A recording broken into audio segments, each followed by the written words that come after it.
Hello guys, ഇന്ന് ഞാൻ എൻ്റെ ഫേവറേറ്റ് മത്തിക്കറിയാണ് ഉണ്ടാക്കാൻ പോകുന്നത്. ഒരു ചട്ടിയിൽ എണ്ണ ചൂടാക്കി ഉലുവ പൊട്ടിച്ച് ചതച്ച് വെച്ച് വെളുത്തുള്ളി, ഇഞ്ചി, പച്ചമുളക് ഇട്ടൊന്ന് മിക്സ് ചെയ്യാം.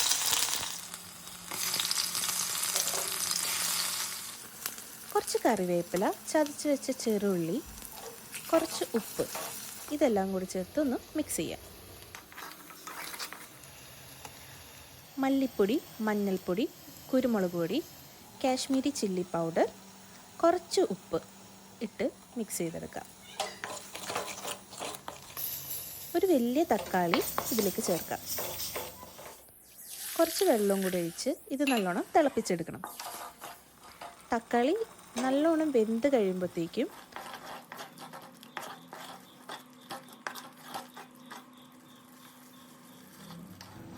വെള്ളത്തിലിട്ട് വെച്ച കൊടംപുളി ഇതിലേക്ക് ചേർത്ത് തിളപ്പിച്ചെടുക്കാം.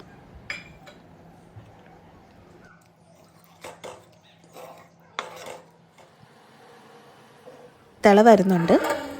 എണ്ണ തെളിഞ്ഞ് വരണം. എണ്ണ തെളിഞ്ഞ് വന്നതിന് ശേഷം നമുക്ക് മത്തിയിടാം.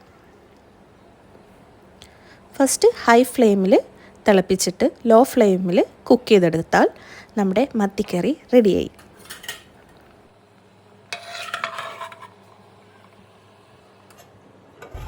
അങ്ങനെ മത്തിക്കറി റെഡിയായിട്ടുണ്ട്. നമുക്കിതൊരു ചോറും കൂട്ടി പിടിച്ചാലോ?